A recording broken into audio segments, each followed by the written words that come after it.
Hello friends, this is Deepak Kumar, Assistant Professor in Kite Group of Institution. In this lecture, we will discuss the concept of internal architecture of 8085 microprocessor. So these are the contents for today's lecture. First of all, we will discuss the features of 8085 microprocessor, and then we will proceed towards the internal architecture of 8085 microprocessor. So as we know that the 8085 microprocessor is the very first commercially used microprocessor. This is basically your 8-bit microprocessor that is developed by Intel. What do you mean by 8-bit microprocessor? 8-bit microprocessor means that it actually processes the 8-bit information at a time. So that's why it is known as 8-bit microprocessor. As we know that the microprocessors are digital in nature, so it actually required some power supply to operate. So plus 5-volt power supply is required for this microprocessor. There are 6200 transistors on a single chip is available in this 8085 microprocessor. It actually operates on 3 megahertz clock frequencies. In this 8085 microprocessor, actually 16 address lines are available. So these address lines are actually divided into two halves. The first one is the upper half part, that is from A15 to A8. This is 8-bit information, that is 8-bit upper half part, and the next one is lower half part, that is from A7 to A0. This is again 8-bit information. So this 16-bit information is divided into two halves. Out of these two halves, this lower half part will contain these 8 bits address information, as well as it also contains 8-bit data information. So we can say that the data information is multiplexed in these 16 bits address line. That means out of these 16 bits address line, this 8 bits information basically contain the address information, as well as it also contains the data information. But at a time, it is not contain both the information. So that's why we can say that this 8-bit information will be considered as address line for a particular time, and in another time it will be considered as a data line. Okay, so that's why this is actually represented as AD7, because it contains address as well as data. So that's why it is represented as from AD7 to AD0. Okay, so that's why this 8 bits multiplex address and data bus it actually contains. The next one is it actually contains the 16 address line. So when this lower half part contains the address information, then this address will be considered as a 16 bits address information. If the size of address line is of 16 bits, that means 64k bytes of memory can be utilized by this 8085 microprocessor. It actually generates 8-bit input output address.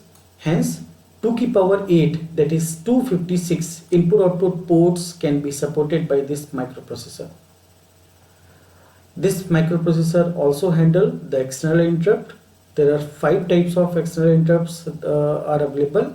That is these 5 different types of interrupt. It also provides the facility of DMA, that is direct memory access. That means when some external devices wants to access the address as well as the data bus of this microprocessor, then it is possible in this 8085 microprocessor. So these are some basic features of 8085 microprocessor. Now we are just moving towards the internal architecture of 8085 microprocessor. So this is your internal architecture of 8085 microprocessor. What do you mean by internal architecture? That means how the internal working is performed by this particular microprocessor. What do you mean by internal working? Internal working means how the data is transferred from one location to another location. Okay, what are the control signals are generated? So when we are studying about that, so that is actually known as the internal architecture of 8085 microprocessor. So when we are seeing this internal architecture, so this internal architecture is basically divided into some basic units. The first one is the register array. This will be considered as the register array. The next one is your timing and control unit. This one, that is the second important unit of this architecture. The third one is the instruction decoder and machine cycle encoder. This one. The fourth one is the interrupt control logic that actually controls the external interrupt. This one is the serial input output control unit, by which we just perform serial input as well as serial output communication through external memory. The next one is basically your flag registers. Okay, so flag register and arithmetic and logic unit. So this particular architecture is basically divided into some basic functional unit. So if we are talking about the register array, so these are basically registers: WZ, BC, DE, HL, stack pointer, program counter. These are basically your register array. As well as we have some more registers, that is your accumulator register, temporary register, instruction registers, that are also used. Okay, so these registers are basically divided into two parts. The first one is known as the general purpose register, and the next one is known as the special purpose register.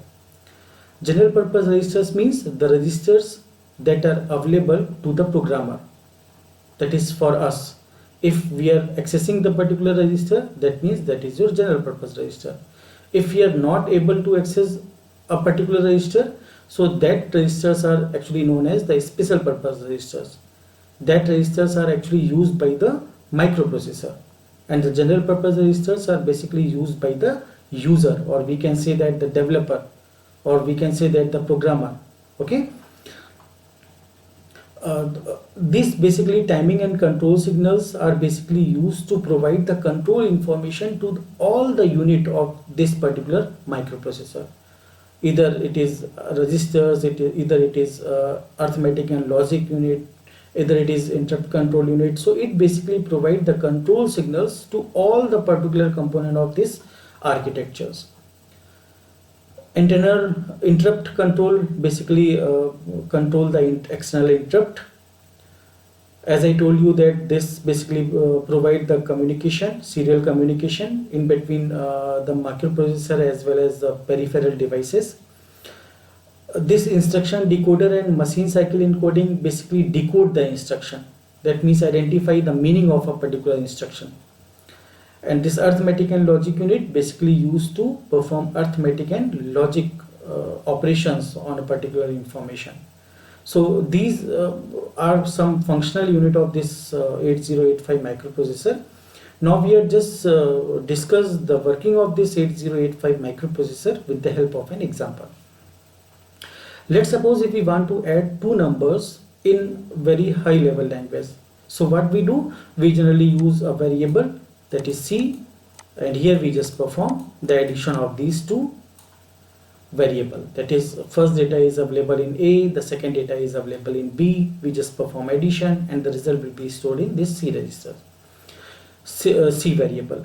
So when we are implementing this operation in 8085 microprocessor, so the language that we actually use is your assembly language, and we simply write only add B.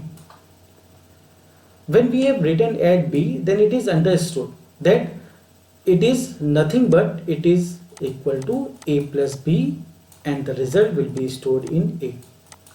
What does it mean? It means that it is very clear that whenever we perform any arithmetic operations, then the first operand will always available in this A register that we used over here, that is your accumulator register, that is represented by A, and the second operand is taken from this register B.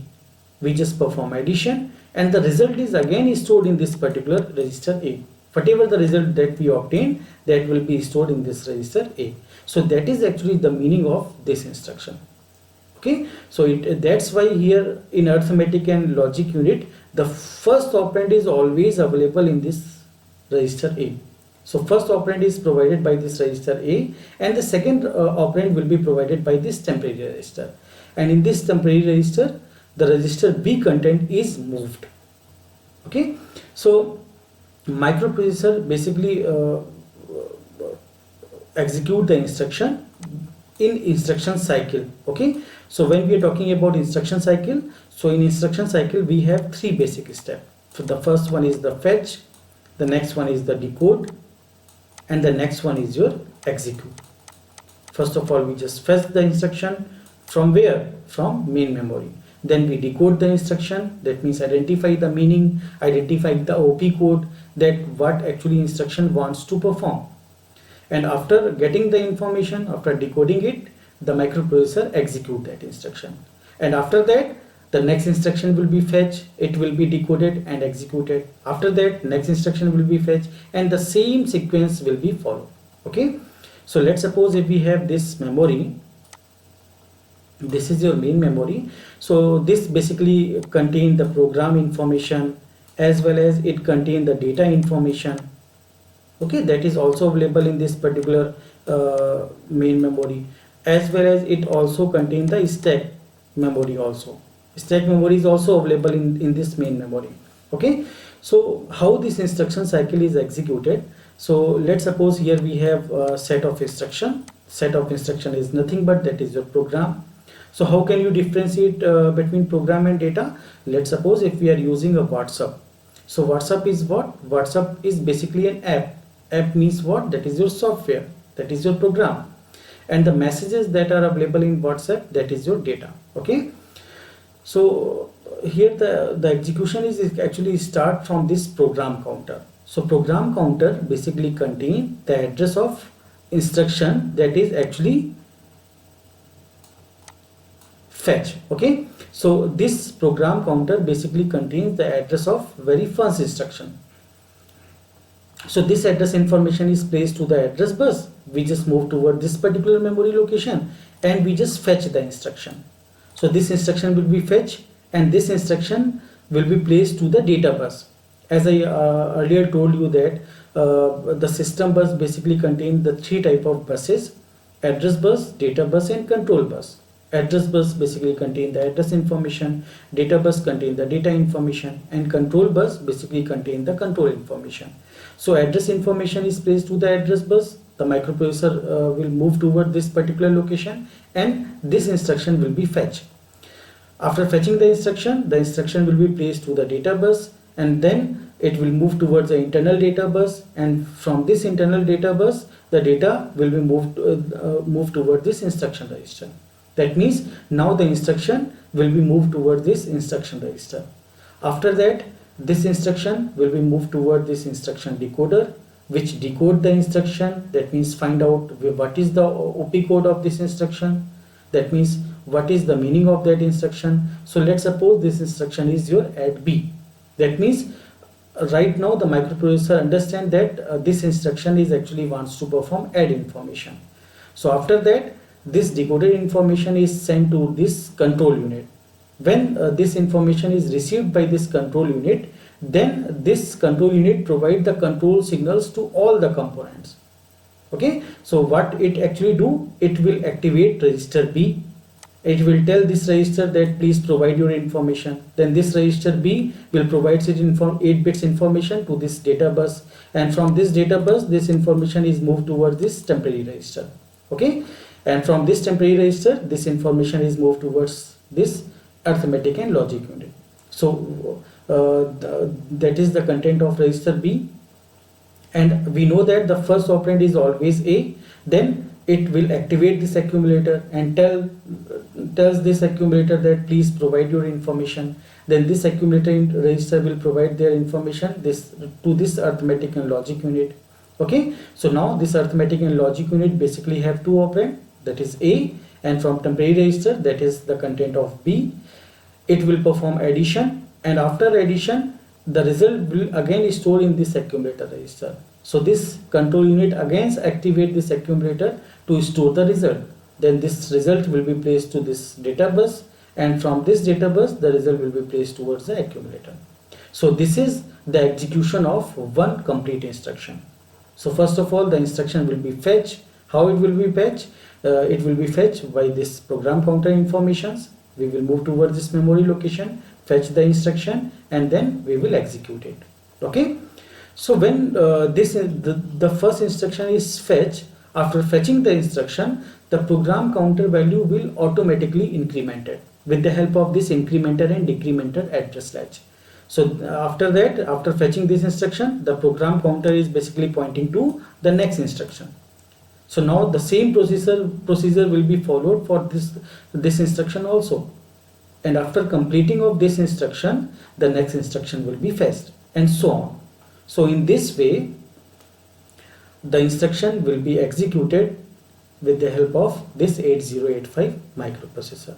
Okay, so here we just understand what is the meaning of arithmetic and logic unit. We just understand what is the meaning of this instruction decoder and machine cycle encoding. What is the meaning of this register array? What is the meaning of this timing and control unit? Okay, interrupt control unit basically used to control the external interrupt. So if there is some external interrupt, so that interrupt will be handled. That means that interrupt will be acceptable or not acceptable. Okay, so all these information will be controlled by this interrupt control unit. Here we have flag flip-flop also. It basically provides the status of this result. After arithmetic and logic operations, whatever the result will be available, so that result is 0 or non-zero. That result will contain carry or it is not contain any carry. Okay, so how many parity bits are available? So all these status will be identified via this flag flip-flops. Okay, so flag flip-flop is what? It basically provides the status of the output of arithmetic and logic unit.